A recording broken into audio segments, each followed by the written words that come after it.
बिस्मिल्लाहिर्रहमानिर्रहीम and welcome back. अच्छा, आज मैं जो सबसे मुश्किल है ना सेल मेम्ब्रेन में, जिसमें सबसे ज़्यादा स्टूडेंट्स कंफ्यूज होते हैं, वो वाले कॉन्सेप्ट्स जो हैं वो आपको एक्सप्लेन करूँगी। मेम्ब्रेन प्रोटीन्स जो है ना, they are in decorations, they are decision makers. क्यों? Because every drug you prescribe और एवरी सिग्नल जो सेल रिसीव्स, क्या चांसेस हैं? It's hitting a membrane protein. ठीक है, so let's break them down clinically and cleanly. अच्छा, now the first things first, classification. Membrane proteins are broadly divided into integral membrane proteins and peripheral membrane proteins. अच्छा, फिर जो integral membrane proteins हैं, they are further divided into two subtypes: transmembrane proteins, which span the membrane, and lipid anchored proteins, which are anchored to the membranes through lipids. अच्छा, and finally we have peripheral membrane proteins, which are sitting on the cytosolic side.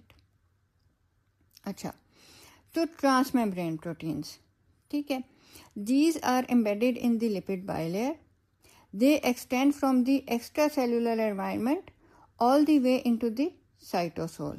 ठीक है, अच्छा, और इसमें भी some of these cross the membrane once and yet others they cross it multiple times. ठीक है, जैसे ये आप देखें कि 7 पास रिसेप्टर्स या जी प्रोटीन कपल रिसेप्टर्स या GPCRs एक ही चीज़ के नाम है। ठीक है, these are classic example of transmembrane proteins. क्या होता है कि they contain 7 distinct membrane spanning regions. These are also called 7 pass और 7 लूप ट्रांसमेम्ब्रेन प्रोटीन्स। अब आप इनकी ओरिएंटेशन नोटिस करें। जो इनके हाइड्रोफोबिक पोर्शंस है ना, इसके प्रोटीन्स के अमीनो एसिड्स के, जो means amino acids with non polar या हाइड्रोफोबिक साइड चेन्स, ठीक है, उनको मैंने कैसे दिखाया है? I have shown them as zigzag lines. अच्छा, these sit comfortably among the fatty acid tails of the phospholipids, वो उनके साथ आके ओरिएंट हो जाते हैं। वाइल दी हाइड्रोफिलिक पोर्शंस, ये मैंने डॉट्स से दिखाए हैं, they face the aqueous exterior and the cytosol. ठीक है, तो this is the typical arrangement of proteins that cross the membranes using alpha helices. ठीक है, अच्छा, अब हम आ जाते हैं लिपिड एंकर्ड प्रोटीन्स पे। ठीक है, अब इस फ्रेम में you can see transmembrane proteins and lipid anchored proteins दोनों नजर आ रहे हैं। ठीक है, अब अगर आप क्लोजली देखें तो 3 tiny G proteins sitting at the feet of the transmembrane protein, ये क्या है? ये लिपिड एंकर्ड है। ठीक है, और जो लिपिड एंकर है, it gives them lateral mobility allowing them to move along the membrane. ठीक है, और वो क्या करते हैं? They can interact in different signaling pathways. ठीक है, अच्छा, फिर अब आप देखें कि जो इधर डॉटेड लाइंस है ना, they highlight the lipid anchored proteins. ठीक है, क्या होता है कि these proteins are covalently attached to a lipid molecule.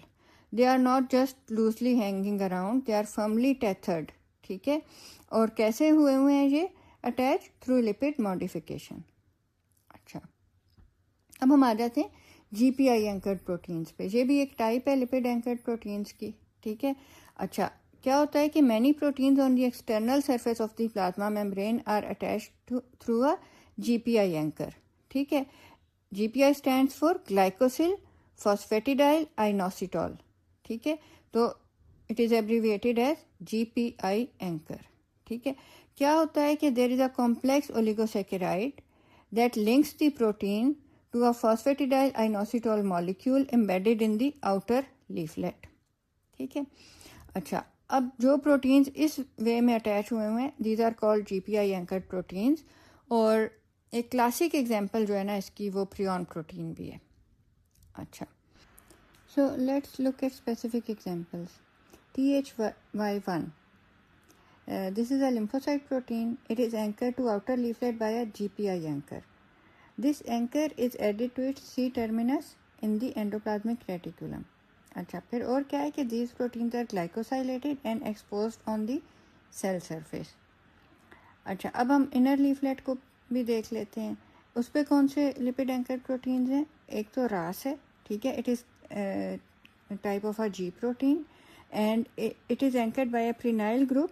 ठीक है, और जो prenyl group है वो किसको एंकर कर रहा है? सी टर्मिनल सिस्टीन में जो इसका है, आपको सल्फेट नज़र आ रहा है, डाइसल्फाइड बॉन्ड बनाता है ना, ठीक है, and a palmityl group slightly upstream, ठीक है। अच्छा, उसके अलावा SRC है, ठीक है, that is anchored by a myristoyl group at N terminus.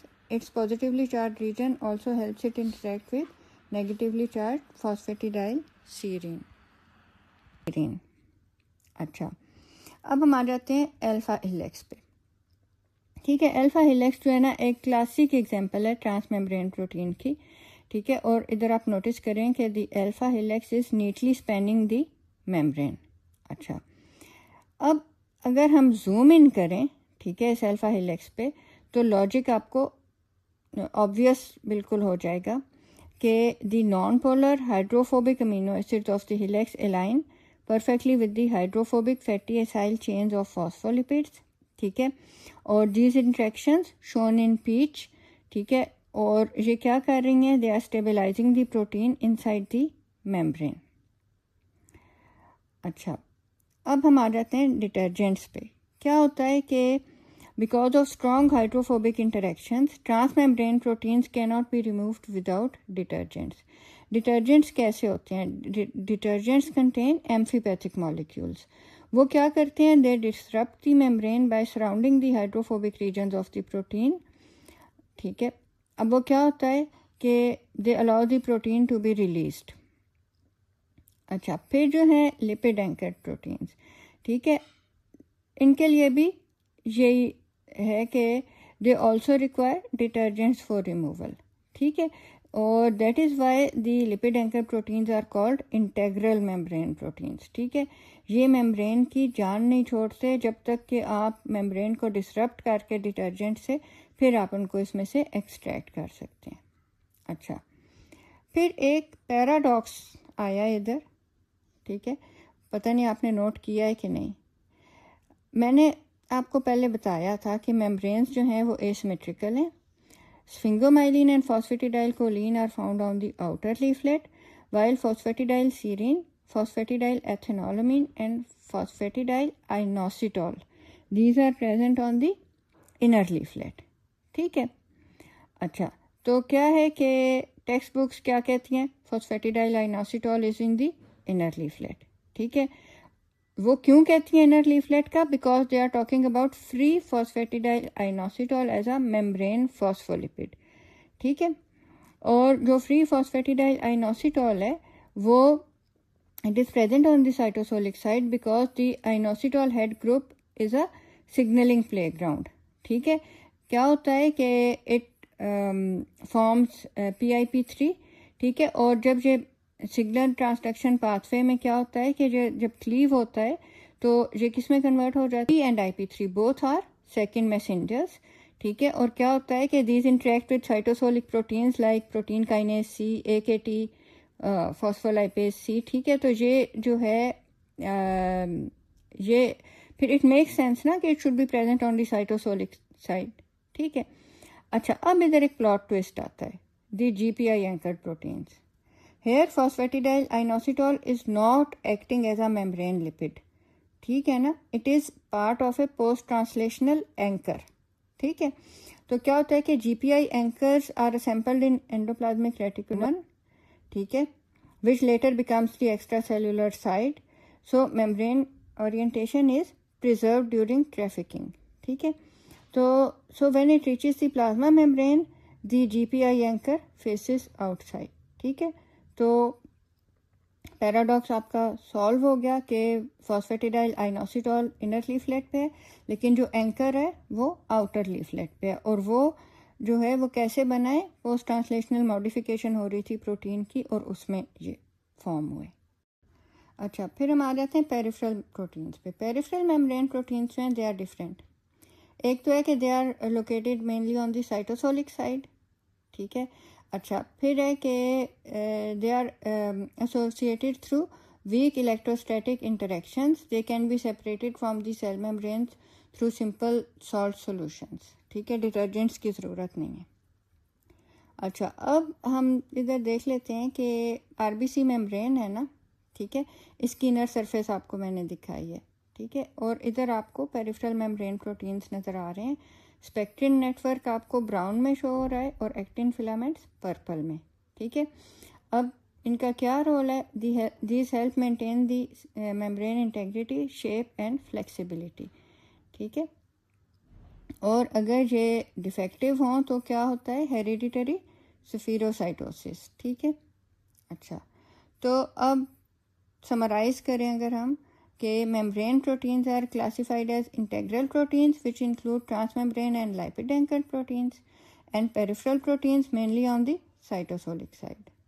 Different books classify lipid anchored proteins differently. Lippincott places them under integral proteins, while some textbooks place them under peripheral proteins on both leaflets. So think of lipid anchored proteins as sitting at a crossroad, overlapping both categories. ठीक है,